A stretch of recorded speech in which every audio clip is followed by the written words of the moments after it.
especialíssimos hoje para falar em objetos voadores não identificados. E o nosso convidado especial, que está aqui ao nosso lado, é um médico psiquiatra, o Dr. Ernesto Bono, autor de mais de um livro. Nós temos aqui A Grande Conspiração Universal, é um dos livros do professor Ernesto Bono. Nós temos Os Manipuladores da Falsa Fatalidade, também outro livro. Continuação do livro. É a continuação do primeiro livro. Está aqui, Os Manipuladores da Falsa Fatalidade. E esse é um assunto fascinante, claro que é, mas muita gente não leva a sério porque talvez não tenha tomado contato com o que de mais interessante há a respeito de objetos voadores não identificados. E porque houve também muito chute, quer dizer, coisas que não são realmente objetos voadores não identificados, né? E que daqui a pouco se atribui àqueles fenômenos, se distorce uma realidade e aí compromete aquilo que de mais importante, sério e científico existe a respeito. Ainda há poucos dias, foi no dia 23 de maio, mês passado, saiu na Zero Hora, saiu na imprensa mundial, que um cadáver de um ET, do caso Roswell, aquele lá do Novo México, 1947, havia sido liberada a foto desse cadáver de um extraterrestre autopsiado para todo mundo. E nós podemos ver isso nas páginas de Zero Hora, na televisão, em toda parte, pelo mundo inteiro. Então nós vamos começar com o Dr. Ernesto Bono exatamente pelo caso Roswell, que me parece é um bom começo. Certo. 1947, Novo México, Estados Unidos. O que foi o caso Roswell? Tem até um vídeo aí, um filme que está à disposição nas locadoras para quem quiser ver. O que foi, boa noite, o que foi o caso Roswell, Dr. Bono?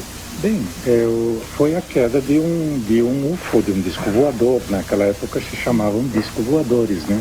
Sim. E que caiu lá numa fazenda, nas proximidades de Roosevelt. E os fragmentos do aparelho se espalharam por tudo quanto é lado, e inclusive as notícias vincularam pelas redondezas. Foi um fazendeiro que constatou isso, levou essas informações para os jornais daquela localidade. Estamos vendo cenas do filme O Caso Roswell. Aí estamos vendo. Pode prosseguir. Então, essas informações foram difundidas e quem se encarregou de pesquisar esse assunto foi o oficial Jesse Marshall, né? É que ali aparece. É um personagem que aparece nesse filme. Ele está impressionado com esse material recolhido da... ele esteve no local do acidente e encontrou fragmento do objeto voador por tudo quanto é lado, e ele trouxe para a casa deles uma porção desses fragmentos e mostrou para a família dele e para o filho. O que estava escrito ali? Bom, não se sabe, mas estava escrito com uma linguagem própria de alienígena. Certo. E é coisa curiosa que eu também tive em mão, em 1975, vamos dizer, uma escrita parecida com essa, também de um UFO que pousou aqui no Rio Grande do Sul e que os seus tripulantes lançaram fora. Bom, esse cidadão aí, esse militar norte-americano, se incomodou muito porque ele resolveu levar adiante e tomaram-no por louco, né? Porque ele foi sincero, né? Ele simplesmente quis comunicar um acontecimento que parecia comum, quer dizer, insólito, mas não tão excepcional. Então, com a autoridade do seu superior, o coronel Blanchard... Em seguida nós vamos mostrar, ainda não agora, algumas imagens, ainda outras imagens do caso Roswell. Mas quantos extraterrestres estavam nessa nave do Novo México?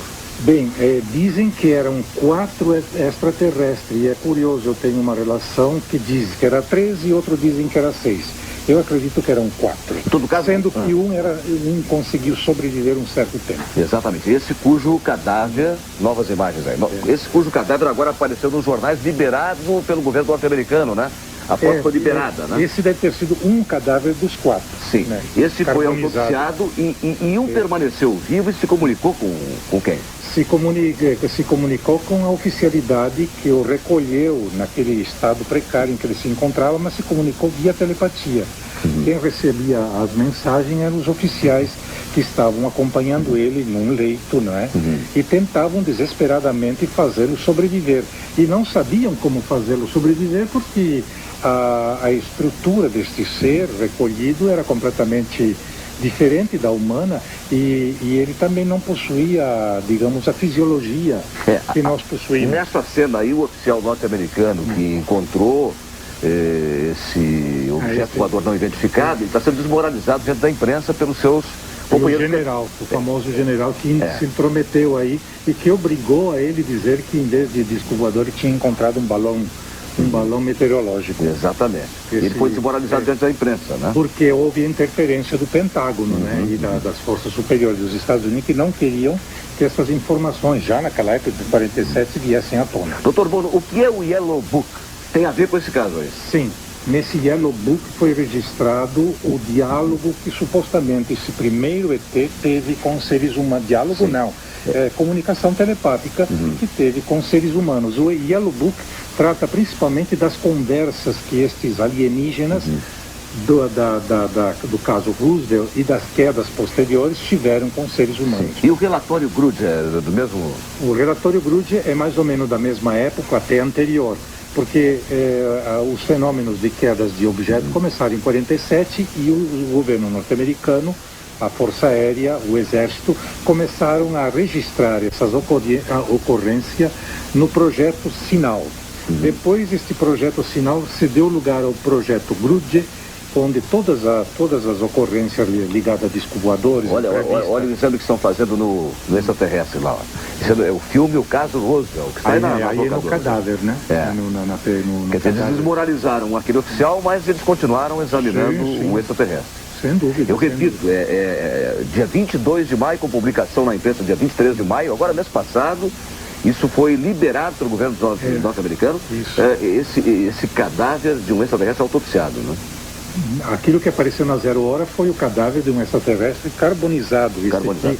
A autopsiado acho que não liberaram as fotos, mas o carbonizado sim. Por que foi depois, olha aí, ó, por que foi depois da Segunda Guerra Mundial que a gente começou a tomar maior contato com esses eventos aí? Pois aí é que é um segredo. Suspeito eu que após a Segunda Guerra Mundial alguma coisa especial deve ter acontecido entre os homens ou quem sabe entre esses alienígenas que já estavam no nosso meio há muito tempo. Já estavam? Já estavam. Antes da Segunda Guerra Mundial já se tem notícia da presença deles e inclusive, quem sabe, eles já tinham se instalados em bases subterrâneas dos Estados Unidos. Mas aqui o famoso tipo alienígena que viram, né? Sim. Só que não era bem assim. Sim, a boca, por exemplo, está exagerada ali, né? Exato. Pelo que o senhor me falou, né? Mas daqui a pouco nós mostramos novas cenas, né? Bom, então, suspeita-se que depois da Segunda Guerra Mundial alguma coisa grave aconteceu com os terrestres que abriu brechas, abriu portas. No seu livro... E eles se intrometeram no nosso meio. Nesse livro, A Grande Conspiração Universal, eu estava fazendo uma leitura dinâmica e vi que poderia ter alguma relação com a bomba atômica. Certo. Essa deve ser a explicação. Suspeita-se então que as explosões das bombas atômicas em Almogrados, as experiências humanas, depois de Hiroshima, Nagasaki e outras barbaridades mais que fizeram de 46, 47 até 50, tem aberto, digamos assim, a portais interdimensionais ou então tenha permitido que alienígenas se intrometessem no nosso meio. Nós temos aqui assuntos... Olha, o que tem de assunto a respeito desse tema... Bom, mas, por exemplo, nós temos aqui relatório Matrix, nós temos a base subterrânea Dulce, que é uma coisa muito importante, nós temos a aliança dos extraterrestres com os governos aqui na Terra, nós temos, segundo esses relatos, não sou eu que estou dizendo, nós temos, sem ser maniqueísta, os ETs nefastos, e temos o lado bom também, né, dos extraterrestres. Os telespectadores vão participar de várias formas. Temos mais convidados aqui na plateia que também vão participar. O telespectador poderá interferir, os ufólogos aí poderão ligar de casa e fazer perguntas ou dar depoimentos, mas nós vamos fazer uma interativa agora aqui no Estúdio 36. De casa e fazer perguntas ou dar depoimentos, mas nós vamos fazer uma interativa agora aqui no Estúdio 36. Se você acredita em disco voador, olha ali, ó. Você acredita em disco voador? Então aí, ligue para 223-5500 e diz que sua opção. 01, sim. 02, não. 223-5500, sim, eu acredito. 01, não acredito. 02. Mas não se precipite tanto porque vem coisas do Arco da Velha logo em seguida depois do comercial. Todo mundo já acostumou desde a estreia da TV Com, o Sul 36 e a música. Hoje nós fizemos uma reengenharia do programa e daqui a pouquinho, olha, nós vamos ter aqui a música Arrasa Quarteirão, porque estão aí o Davi Jäger, o Mauro Marques com o novo CD, os participantes do CD, vai ser um negócio imperdível. Mas vamos fazer mais um bloco a respeito de UFOs, OVNIs, objetos voadores não identificados. Estamos aqui para Supermercado Zafari, padrão de qualidade e economia. Existem os ETs nefastos e existem os ETs que são bonzinhos. Certo, existem sim. Eu chamo eles de nefastos porque eles têm a mania de raptarem seres humanos, levá-los à força lá para os seus aparelhos, ou até mesmo naves mães, ou mundos subterrâneos. E lá efetuam experiências assim, nada agradáveis com este. Quando devolvem, né? Às vezes não devolvem. E normalmente os ETs bonzinhos, ou benevolentes, como eu chamo, não fazem essas coisas.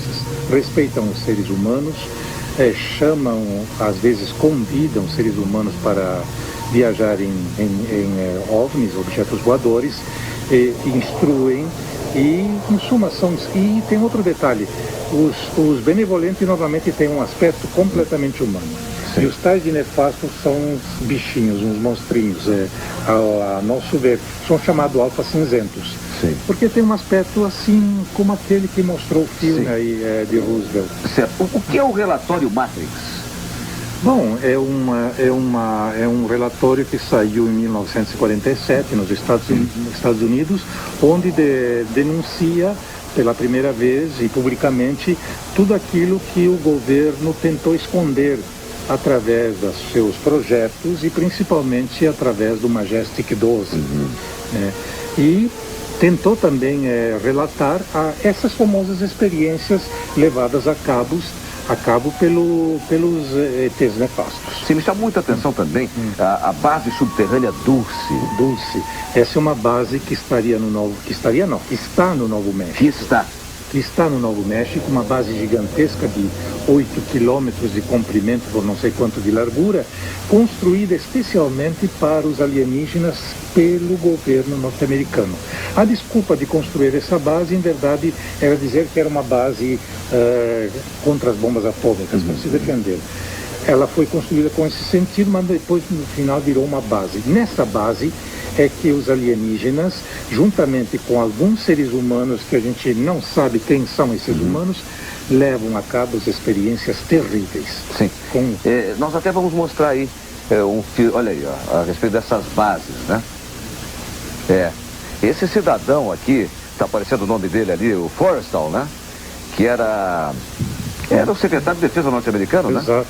E esse camarada aí, ele foi muito importante porque James Forrestal foi assassinado, segundo os relatos que eu tenho, inclusive no seu livro, porque se opôs à política essa de acobertamento. De acobertamento. Ele já em 47, ele já sabia segredos capitais da ufologia e tentou de todas as maneiras fazer com que o povo em geral soubesse daquilo que estava acontecendo, mas o governo do Truman não quis saber e desencadearam uma campanha contra ele, qualificaram ele como demenciado, como perturbado da cabeça, hospitalizaram para que se recuperasse dos nervos e de repente foi acidentado. E ali a parte do diálogo esse que é reproduzido nesse filme aí, o caso Roosevelt, né? Com alienígena, né? Possivelmente teria se comunicado com ele. Bom, isso não se sabe se foi bem assim. Mas em todo caso ele sabia. E aí um pouco de realidade e ficção aí nesse filme, né? Mas com tantos discos, tantas naves se espatifando contra o solo da Terra, e tantos alienígenas por aqui misturados e chegando, ou morrendo na hora do choque com a Terra, ou sobrevivendo, como é que não dá para a gente nesses anos todos, vou ser um pouco cético, vou fazer o contraditório, advogado do diabo com o senhor. Exato. Como é que a gente não pode dispor, o governo norte-americano é tão competente para encobrir sua vida toda, dissimular tanto assim? Pois é, isto que é estranho. Por que os alienígenas não se tornam mais evidentes, mais comuns a todos? É porque, lamentavelmente, houve um pacto secreto entre alguns alienígenas e estes governos oficiais. Sim. E eu suspeito mais, que não são necessariamente os governos oficiais que estão escondendo as coisas, e sim um super governo chamado governo invisível. E este que fez aliança com ETs nefastos. Sim. Então, se fez aliança com ETs nefastos, ele busca desesperadamente esconder este aspecto ufológico. Mas qual é o objetivo da aliança? Conseguir a vantagens técnicas desses alienígenas, como de fato conseguiram, porque todo o avanço técnico da força do exército, da Força Aérea Norte-Americana e até mesmo Marinha, em certa parte se deve não somente ao gênio humano, como também à passagem de segredos ufológicos, né? Sim. Para o lado humano. Sim. Bom, ainda são cenas do filme. Pode cortar aí, Luiz Carlos, cenas do filme. Eu quero mostrar aqui, isso aqui, eu quero mostrar. Qual é a câmera? Câmera 1. Vou mostrar para a câmera 1. Eu quero que o professor Bono explique essas fotos aqui. Pois é, essa foto é contraditória. Dizem os entendidos que essa foto, que esses dois personagens aí, seriam agentes da CIA carregando um alienígena. E atrás seriam umas mulheres curiosas. Mas o que se sabe é que esses dois personagens, em verdade, são agentes da polícia germânica da época do Hitler, de 1938. E que esse seria uma alienígena de um disco que teria caído na Alemanha nessa época. Muito bem. E, inclusive, distorceram esse alienígena porque o seu aspecto não era exatamente esse. Andaram pondo até órgãos sexuais exagerados quando o coitadinho não tinha nada disso. Bom, e essa outra foto aqui também chama atenção, ó. Quer dizer, o negócio, o senhor falou em importar tecnologia, né? Sim. Aqui é da época de 1950, em que os Estados Unidos começaram, eles já tinham se apropriado de discos voadores que caíram, né? E começaram a imitar esses objetos e tentaram fazer com que voassem. Mas a finalidade dessas fotos era confundir os humanos quanto às suas visões de discos voadores ou OVNI. Bom, o que são essas abduções? Quer dizer, eles levam pessoas da Terra, levam animais da Terra, com que objetivo? Para fazer experiência nas suas naves. Que tipo de experiência? Bom, experiências danadas às vezes. Às vezes depende, volto a repetir, depende do alienígena. Se o alienígena é, vamos dizer, benevolente, respeita a pessoa humana. Se não é, ele arranca a pessoa da sua cama, do seu quarto. Olha um caso de rapto aí, ó. Travis Walton, né? O famoso Travis Walton. Esse é um caso terrível também. Pois é. Mas esse rapto aconteceu a céu aberto, né? Rapto e abdução é a mesma coisa? É praticamente a mesma coisa. Sim. Só que a abdução é mais sofisticada. A pessoa é arrancada do seu quarto e levada para... Arrancada do seu quarto, sai flutuando pela janela e é levada para dentro de um objeto voador. Nós temos um caso de uma pessoa que está aqui presente ao vivo no estúdio, uma senhora, que no próximo bloco nós vamos conversar com ela, que teve exatamente uma experiência como o senhor está relatando. Só que foi benevolente, ainda bem para ela. Ainda bem para ela. Bom, mas aí o Travis Walton. Este indivíduo viu uma nave bem luminosa e ousou sair do seu carro com seus companheiros e se colocou bem debaixo da nave e foi sugado por ela de repente. Os companheiros fugiram, né? E ele ficou preso dentro desta nave, onde os alienígenas nefastos fizeram experiência do diabo com ele. Ficou preso 5 dias. Depois soltaram, demenciado praticamente, completamente perturbado, mas como ele era um cara muito forte, conseguiu sobreviver e se recuperar. E os seus companheiros que o abandonaram foram acusados de assassinato. A polícia não acreditou que havia aparecido um disco voador e que esse Travis Walton tinha sido raptado. Sim. No caso de animais, a gente sabe que eles sequestram um animal, um terneiro, por exemplo, que eu vejo relatado no seu livro aqui, né? E levam lá para dentro.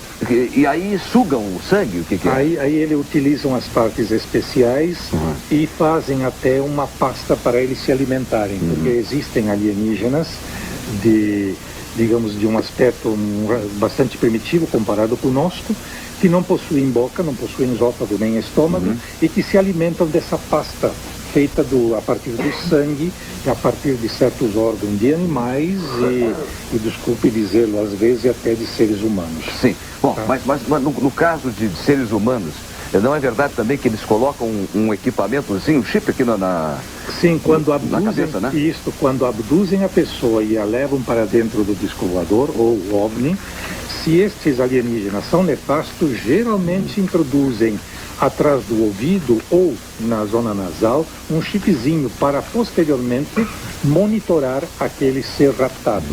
E isso só os nefastos fazem, porque os benevolentes não fazem isso. Nós vamos continuar com esse assunto, hein? Daqui a pouco aqui a música de Dado Jäger, Mauro Marques, o novo disco, os seus parceiros no novo CD. Vamos fazer mais um bloco de objetos voadores não identificados e depois no quarto bloco vamos começar com a música. Vamos hoje ter 6 músicas aqui no Estúdio 36. Mas, você acredita em discos voadores?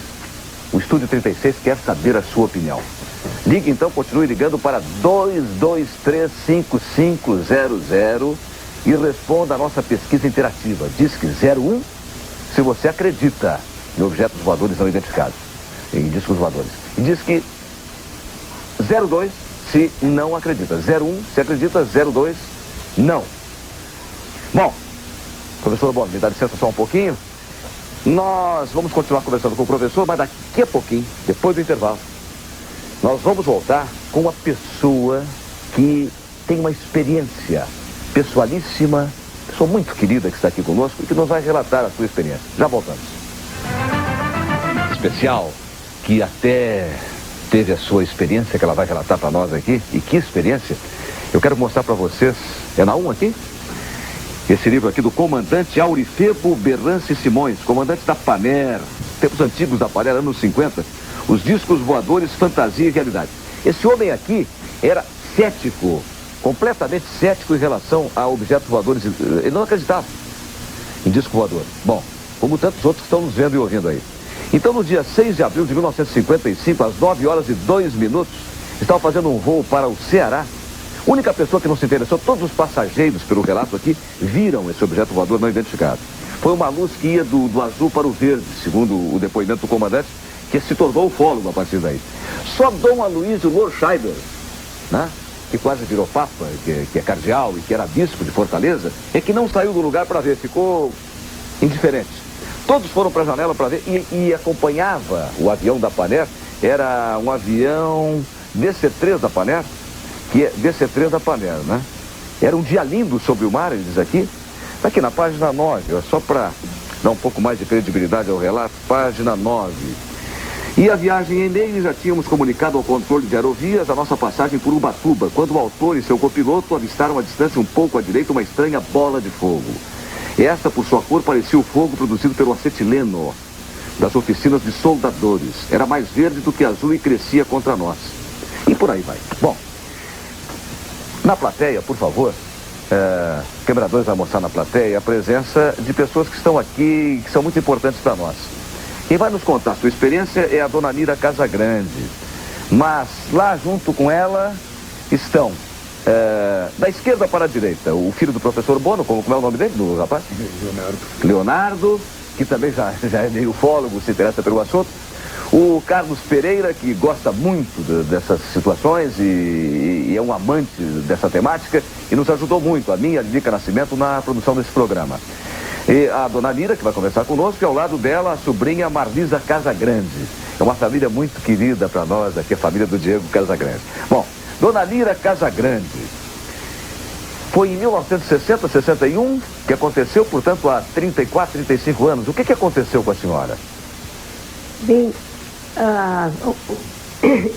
eu fui deitar ali pelas 8 horas da noite. Sim. Porque tinha que levantar cedo para trabalhar no dia seguinte. Professora? A senhora era professora? Sim, não, nessa época eu era a educadora sanitária da Secretaria da Saúde. Foi deitar e lecionava também. Certo. Lecionava. E então, quando eu peguei no sono imediatamente, mas de repente eu me vi na rua com um grupo de 10 ou 12 pessoas que iam saindo da cidade e acompanhados por 2 guias que nos levaram até um campo. Ali nós paramos, tinham outros três homens que nos foram apresentados como companheiros daqueles 2 guias Homens com aparência assim de terráqueos, de homens da terra. É. Aham, sim. E aí nós enxergamos ao longe um OVNI. E um dos guias falou conosco dizendo: nós convidamos esse grupo de professores para ir até o nosso planeta para conhecer a realização de pesquisas que nós ali fazemos. Sim. E então nos levaram até o a aeronave. E nos convidaram para entrar. Sim. Entramos, ficamos num recinto arredondado e com paredes que pareciam pelo menos de vidro, de alto a baixo. Não havia janela nenhuma e havia duas portas que nos separavam da tripulação e que foram fechadas automaticamente no momento em que nós nos acomodamos. E quando eles disseram que iam nos levar a um planeta, eu perguntei: que planeta? Mas não houve resposta. Sim. Quando chegamos lá, eu achei um local lá onde paramos e desembarcamos, eu achei semelhante à Terra. Então decidi que nós estávamos em Marte, porque perguntei pela segunda vez. Decisão sua. Sim, porque se falava muito na época em marciano, certo? Esse tipo de influência, assim. Se falava mesmo em marciano, né? Então talvez já tenha... Pois talvez fosse isso, né? Talvez. Então nós caminhamos em direção a uma porção de edifícios grandes, porém que não tinham mais de 6 andares. Sim. E quando estávamos próximos do penúltimo edifício, o guia disse: em cada um desses edifícios nós fazemos pesquisas sobre países da Terra. E agora, nesse que vamos entrar, nós fazemos pesquisas sobre o Brasil. Nós entramos, fomos levados em um dos andares, onde havia uma sala grande e as paredes cobertas de alto a baixo por prateleiras. Eu perguntei o que tem nessas prateleiras. E eles disseram: arquivos de estudo e de planos. E também fichário, só mostraram assim. Sim. O que aparecia? Aparecia aqueles tipos de arquivos mesmo, não é? Eles mostraram. Mas a senhora viu imagens, a senhora disse que viu imagens do Brasil lá nesse lugar. Bom, depois. Pois é. Tá. Então, depois nós passamos para uma outra sala, que era uma sala ampla também, mais clara do que a primeira. E ali havia diversos objetos. E numa das paredes nós vimos um quadro grande que parecia um quadro de vidro, simplesmente. Mas o guia chegou ali, apertou um botão e o quadro ficou iluminado. Sim. E em seguida começou a aparecer imagens. E ele perguntou: que imagens são essas? E eu sempre respondendo, eu respondi: olha, é o Rio de Janeiro, olha lá o Cristo Redentor. Que coisa. Então, realmente eu preciso dizer que essa senhora que está conversando conosco, com o telespectador e a telespectadora, Lira Casagrande, posso dizer a sua idade ou a senhora diz? Pode. A senhora deve ter muito orgulho da sua idade. 79 anos. E guarda, assim, fielmente o relato com uma precisão absoluta, né? Mas eu preciso... guarda... assim, fielmente o relato com uma precisão absoluta, né? Mas eu preciso também acrescentar que a senhora, exatamente porque são perseguidas e são objeto até de chacota, as pessoas que dão esses depoimentos, que a senhora ocultou durante muitos anos a sua história. Foi. Contou apenas para uma pessoa, né? Contei apenas para minha mãe. E 15 anos mais tarde, contei para uma das minhas irmãs que me aconselhou que eu escrevesse. Então eu escrevi esse relato em 1975. Mas o mais impressionante... o mais impressionante, eu li, o mais impressionante, dona Lira, é que não termina aí. Porque poderia ser o seguinte: a dona Lira sonhou. Ela dormiu às 8 horas da noite, sonhou tudo isso e tal. Mas o que aconteceu no dia seguinte? Bom, então eu vou contar. No dia seguinte, bom, quando nós chegamos na Terra, Sim. de volta de lá, chegamos na Terra, eu perguntei quando eles voltariam para o planeta deles. E o guia retirou um lenço do bolso, estava muito quente e estava nublado o céu. Sim. Ele tirou um lenço do bolso, enxugou a testa, olhou para o céu e disse assim: se o tempo melhorar, nós voltaremos ao amanhecer. Se não, nós ficaremos mais um pouco. Certo. Bom, no dia, aí eu disse, vamos nós íamos levar para casa. E quando nós saímos da Terra era noite, quando chegamos lá era dia lá, quando voltamos era noite ainda aqui. E eu então me acordei na minha Tá cama. na sua cama. Quando a senhora foi dormir, a senhora se acordou, estava na cama. Mas o que aconteceu no centro de Porto Alegre no dia seguinte? Que só eu cheguei a me arrepiar quando a senhora me contou. No dia seguinte, eu saí, fui ao centro da cidade, e quando eu vinha passando da Rua 7 pela Rua do Uruguai, em direção à Rua dos Andradas... Pela Uruguai, vindo da 7 para Andradas, tá? Para Andradas, eu vi, entre outras pessoas, vi um homem de terno cinza, justamente como ele estava lá, de terno cinza, e quando ele vinha na minha direção, e quando se aproximou, tirou um lenço do bolso, enxugou o suor, tal como olhou tinha feito, para o céu. Tal como tinha feito antes. Justo, tal como tinha feito. A mesma pessoa? A mesma pessoa, mas no primeiro momento eu não me lembrei. E então ele disse assim: boa tarde, como vai a senhora? Eu respondi surpresa, aquele cumprimento, porque no primeiro momento eu não me dei conta de quem fosse. Então, mas num abrir e fechar de olhos eu me lembrei. Era o dia extraterrestre. Muito bem. Dona Lira, muito obrigado. Dona Lira Casagrande. Rapidamente temos que encerrar o bloco, porque eu às vezes vou cutucando assim, Claro. O seguinte. Em duas ou três frases, doutor Bono, foi premonição que ela teve, que sentiu 24 horas antes ou 12 horas antes que ia encontrar aquela pessoa? Como é que foi tão rápido essa ida e essa volta? Se ficam tão longe, eu penso que sim, os extraterrestres. Qual foi o fenômeno que aconteceu com a dona Lira? Ela foi abduzida. Abduzida? Só de uma maneira benevolente, e é curioso, em vez de ter sido levada diretamente para o aparelho, ela foi levada por um grupo na mesma Terra, e da Terra se foi para onde ela foi. Eram bons?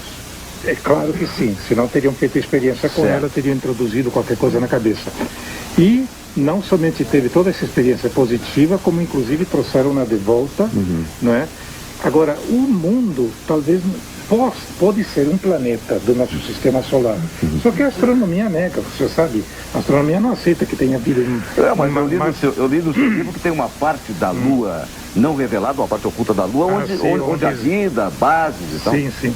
Bom, ela pode ter estado em outro planeta do nosso sistema solar, porque eles chegam rápido lá, isso eles vencem a distância com facilidade, ou pode ter estado no nosso mundo, em mundos subterrâneos. Sim, porque o senhor acredita, além de extraterrestres, em intraterrestres. Intraterrestres, ou interdimensionais, inclusive. Sai da nossa dimensão, passa para uma outra dimensão, quarta ou quinta. Sobre isso aí nós vamos voltar a conversar, não sem antes apresentar o primeiro resultado, a primeira parcial da nossa interativa. Vamos ver agora o primeiro resultado. Vamos lá, você acredita em disco voador ou não? Não sei se é surpresa para o Dr. Bono. O Dr. Bono está surpreendentemente... que bom, hein, professor? Como muda a mentalidade? Sim, 90%, não 10%. Olha, até eu pensei que pudesse dar, quem sabe, 60% por 40%, 90% por 10%. Bom, o Estudo 36 continua fazendo a pesquisa. Se você quiser dar a sua opinião, ligue para 223-5500. Diz que 01 se você acredita. 223-5500. 01 se você acredita e 02 se não acredita em disco voador, em OVNI, objeto voador não identificado. Para Supermercado Zafari, padrão de qualidade e economia, nós vamos voltar com a música do telespectadora que quiser não apenas responder sim ou não, acredito, não acredito, mas quiser fazer perguntas, se quiser dar depoimento, se quiser interferir aqui agradavelmente no Estúdio 36, telefone 218-5589, está na tela aí, 218-5589, alô, ufólogos e céticos, e todos podem ligar e participar na medida do possível, porque o tempo vai correndo, mas antes de que ele corra e continue correndo cada vez mais, na velocidade de um objeto voador não identificado, a música de Dagon, o Dr. Bono, né? Porque o assunto OVNI vai continuar no nosso programa. Você acredita em discos voadores? O Estúdio 36 quer saber a sua opinião. Você deve ligar, olha ali, ó, 223-5500, né? E aí responda a nossa pesquisa interativa. Disque 01 se você acredita, Disque 02 se não acredita em discos voadores. E para participar pelo telefone, dar opinião ou perguntar, 218-5589 é o telefone, poderá fazer essa participação. Nós vamos voltar logo em seguida para Supermercados Zafari, padrão de qualidade e economia. Na linha, quando o homem botou o pé na lua, um dos astronautas disse assim: Papai Noel existe. Exato. Isso aí seria uma mensagem cifrada para a NASA? Uma mensagem cifrada dizendo que já tinha alienígena esperando o humano descendo na Lua. O senhor não se deteve muito naquilo que eu perguntei com relação, a gente estava no pique aqui, com relação à Lua. Existe uma parte da Lua onde há bases e coisas assim? Existiria bases terrestres misturadas com alienígena, por causa do famoso pacto secreto. Mas é um lado da Lua que nunca aparece? Como é que é? Não, é um lado da Lua que fica, uma parte fica do lado que aparece para nós e da outra parte do lado invisível. E ela, de tempo em tempo, ela recebe o sol e fica na escuridão, recebe o sol.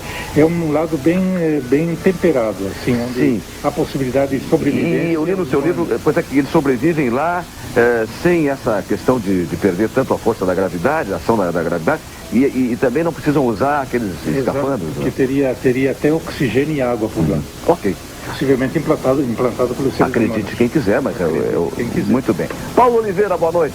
Boa noite. Fale, meu sou amigo. seu fã número 1. Muito obrigado.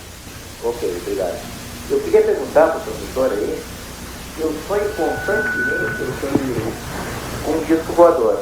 Sim. Qual seria a resposta que ele me daria? Qual é a ligação que eu tenho com esse sonho constante que eu tenho com o disco voador? Essa é a pergunta que fica no ar. E aí, doutor? Possivelmente você deve ter uma conexão mental com ele, se é que você já não teve dentro de um aparelho e lhe enfiaram na cabeça alguns chips onde eles fazem constantemente comunicação consigo e, quem sabe, lhe dão mensagem via sonhos, né? Agora, daquilo que lhe acontece em estado de vigília, não sei, porque você mesmo não se lembra, né?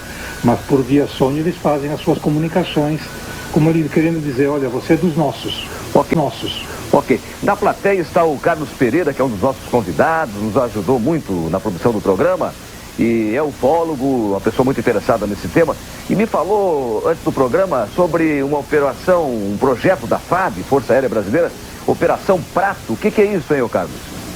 A Operação Prato, oficiais da Força Aérea Brasileira percorriam rios na região da Amazônia, né?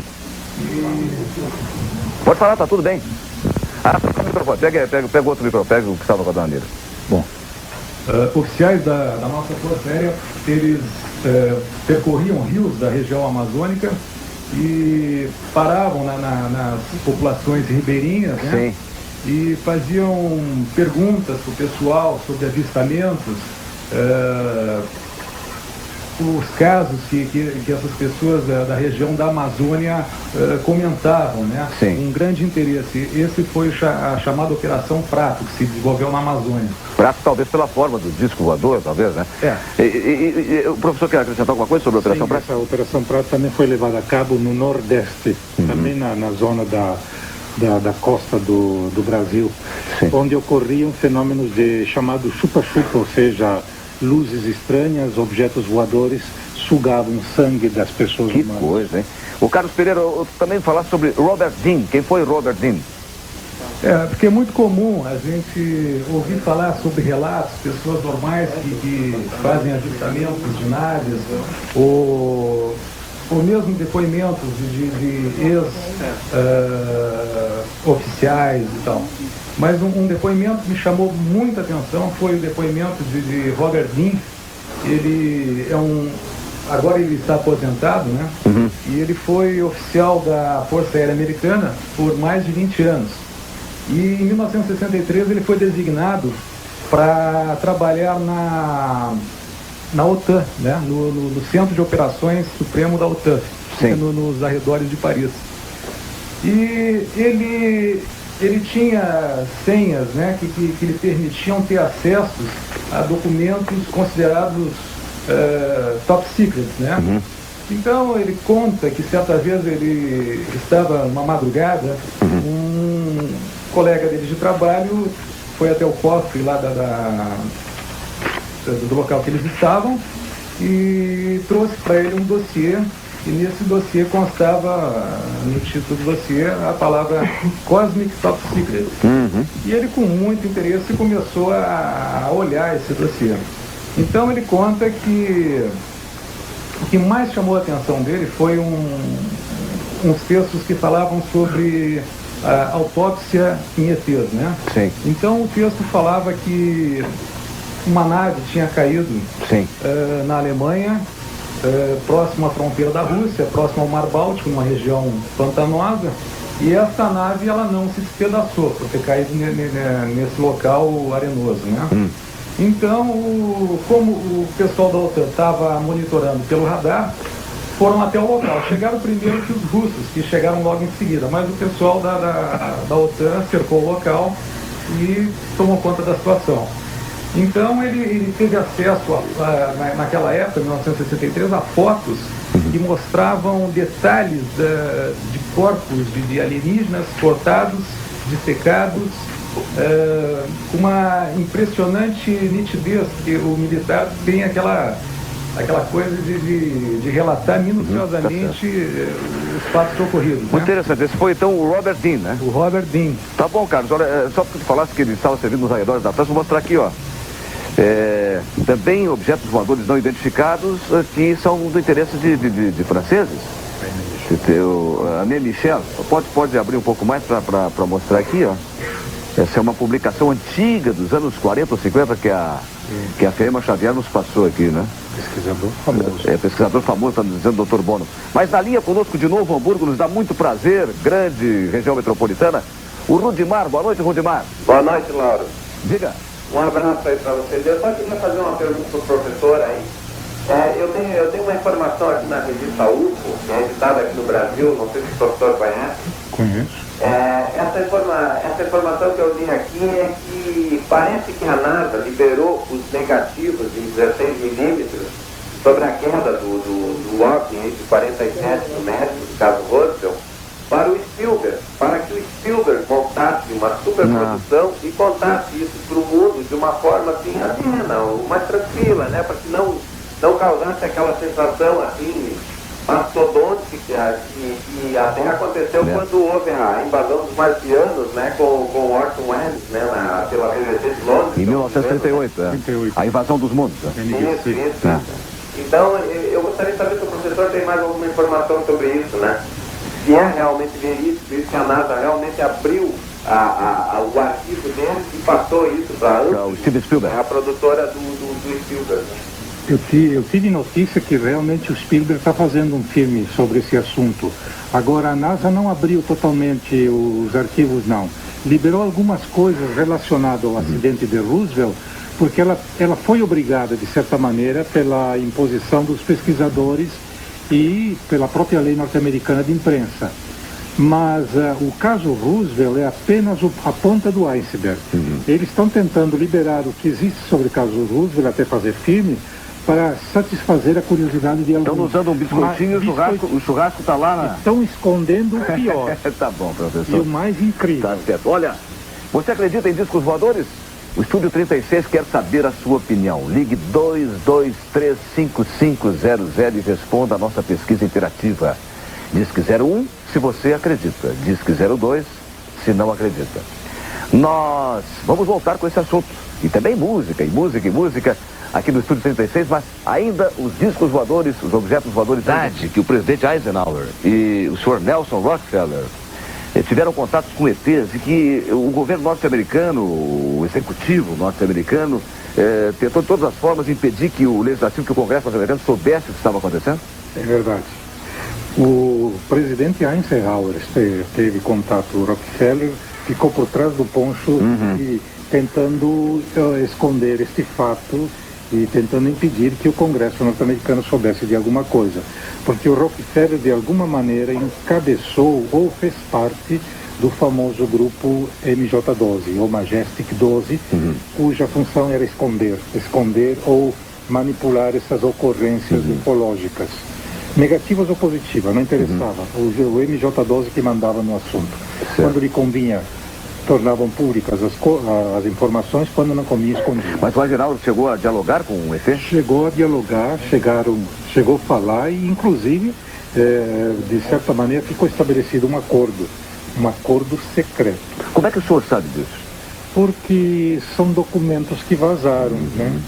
Que malgrado a CIA, a NASA e MJ-12 fizessem força para esconder, acabaram vazando e vieram e caíram a público. Já que estamos em presidentes norte-americanos, by the way, a propósito, tantas são as versões, tantas são as explicações, fantasiosas ou não, né? O Oliver Stone tem uma recente ainda do JFK, do assassinato do Kennedy. Também há uma explicação nessa área aí para o assassinato do Kennedy? Pois essa também é meio fantasiosa, mas eu acho plausível. Ou seja, que Kennedy teria sido assassinado porque soube do tratado secreto que os Estados Unidos tinham feito com alienígena e soube que o governo norte-americano estava hospedando estes seres meio nefastos no seu próprio território e a construção das bases subterrâneas estava sendo subvencionada com a venda das drogas. E isso aí deixou Kennedy desesperado, porque era a dupla violação: primeiro, esconder um fato do Congresso e do povo, em segundo lugar, arrecadar dinheiro para esconder estes seres, um dinheiro sujo, né? Sim. E ele quis tornar isso de público conhecimento e ameaçou o MJ-12, ameaçou a CIA, e dizem que por causa dessa ameaça depois fizeram o que fizeram com ele. Doutor Bono, na ótica da ufologia, como se explica o Triângulo das Bermudas? Bom, é interessante, lá no Triângulo das Bermudas também aparecem discos voadores, mas suspeita-se que lá embaixo exista talvez algum resto daquilo que um dia foi Atlântida e que conseguiu sobreviver, quem sabe construindo gigantescas cúpulas e, portanto, lá no Triângulo das Bermudas teria, digamos assim, uma vida submarina, alienígena submarina. Falar nisso, Atlântida, né? Cidades que aparecem e desaparecem. Eu vi no seu livro A Grande Conspiração Universal. Também. Como é isso, cidades que aparecem e desaparecem? Esse é um fenômeno que acontece muito aqui no nosso Planalto brasileiro, no Mato Grosso, Pará, Amazônia, que de vez em quando aparecem cidades assim e com facilidade desaparecem. A gente é levado a crer que seriam civilizações que existem no nosso meio, ou quem sabe numa outra dimensão imediata nossa, e que de vez em quando se interferem no nosso meio, tornando-se visível. O curioso é que a partir dessas localidades onde se dizem que essas cidades existem, também sempre há um intenso movimento de OVNI. O terceiro segredo de Fátima teria alguma relação também com esses fenômenos, não? Olha, não o terceiro segredo, a aparição de Fátima.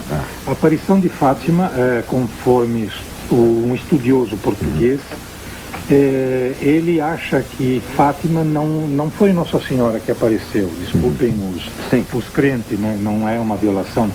Ele acha que aquele fenômeno Quem acha? Esse estudioso que estudou o assunto a fundo.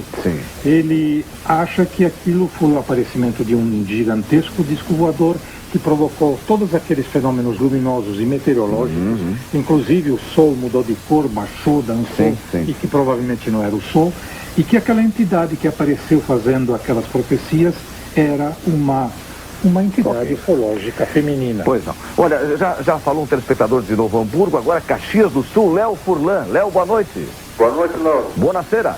Buonasera, um abraço para ti, Lauro. O que manda, meu amigo? Eu queria fazer uma pergunta para o Dr. Bono, seria duas, Lauro. Bem rapidinho. Até que ponto a igreja interfere no bloqueamento de informação sobre o disco voador? Para não deixar, porque havia tabus, né? Tabus. Responda essa primeiro, então. Não se tem notícia de 94, 93, sobre o disco voador, porque eu vejo muito aí vocês falarem de 1940, 1930, 1950. É essa pergunta que eu queria clarear. É curioso, não se tem notícia da igreja bloquear diretamente, só se sabe que ela não quer participar do assunto. O curioso que o amigo Lauro Quadro apresentou aqui um livro da década de 50, em que o cardeal Loscheider, num avião da Paner, não quis tomar conhecimento. O curioso é que este mesmo cardeal estava também num avião que era o comandante Brito da VASP. E também onde apareceu um disco voador que se tornou notoriamente conhecido o fato, e ele outra vez se recusou olhar para o fato. Todo mundo olhava e ele não quis olhar. Então suspeito que a igreja não quer saber desse assunto porque altera alguma coisa. Léo Furlan, satisfeito? Muito obrigado. Valeu, meu amigo. Boa noite. Olha, só antes de mostrarmos a segunda parcial da pesquisa, vamos lá na plateia de novo. Lá, por favor, com a dona Nira Casagrande. Só num resuminho, assim, dona Nira, que aspecto tinha a nave que a senhora frequentou em 1960, 61, lá, com era o jeito? Sabe, Lauro, aqueles brinquedos de criança, que são uns peões coloridos, parece de metal colorido, não é? Que as crianças brincam assim, era aquele formato, mais ou menos. Aquelas piorras metálicas, isso, né? Coloridas. Muito bem. Tinha mais ou menos aquela forma. Mais ou menos como se viu no filme... Não é um sonho. Não é um sonho. Contatos imediatos qual é o grau? De terceiro grau. De terceiro grau. Né? Muito bem. Do Spielberg, exatamente. Vamos ver agora a segunda parcial da nossa pesquisa interativa, se você acredita ou não em disco voador. Vamos ver o que aparece na tela. Olha, baixou um pouco sim, para 85%, bem razoável, um ótimo resultado para o sim, e não 15%. É um assunto polêmico, realmente é. Então, nós vamos voltar ainda com discos voadores, né? E antes, porém, a música no Estúdio 36 depois do intervalo. O sim, 15% para o não, ela continua. O telefone é 223-5500, 223-5500 e diz que é sua opção, 01 para o sim e 02 para o não. Rimou e é verdade, sua opção, 01 para o sim, 02 para o não. Léo Almeida canta primeiro e depois vem Maria Helena. Eles fazem estudos ufológicos aqui no Sul. Sandro, bem objetivamente, qual era a questão, Sandro? Boa noite. Boa noite. O seguinte, a atuação dos extraterrestres no nosso planeta não pode ser mais ignorada. Na opinião do seu Ernesto, como fazer com que a humanidade conscientize da importância da ufologia? O que está se fazendo, né? Difundindo pelos meios que se possuem. Agora, graças a Deus, a mídia está abrindo as portas. Antes era mais difícil. Antes era só revistinha e algum livro excepcional. Agora a coisa está melhorando. É de se crer que isso chegue ao entendimento das pessoas. Nós estamos terminando, doutor Ernesto Bono.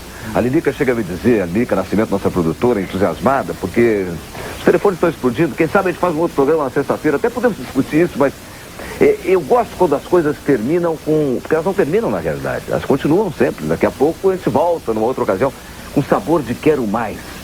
Chato é quando uma coisa, poxa, mas isso aí não termina, tá tão chato, o cara... Não, quando o cara quer mais, aí que é bom. E aí termina, ele fica, eu queria mais, né? Uma última mensagem sua a respeito dos objetos voadores não identificados ao telespectador, à telespectadora. O que eu quero dizer é o seguinte, não se trata de crer, se trata de estar atento com relação a eles. Eles estão no nosso meio, até disfarçados de gente. Mas temos que ter muito cuidado, porém, com certos ETs negativos. Por favor, cuidado com eles, mas não percam a confiança nos positivos. Doutor Ernesto Bono, 12 graus de temperatura lá fora, mas aqui 40 graus, porque esse é um programa muito quente, com os OVNIs e com a música. Só me diz uma coisa, Lilica, agora que nós vamos mostrar, afinal, na volta do comercial. Então, é um comercial. O programa é para Supermercado Zafari, padrão de qualidade.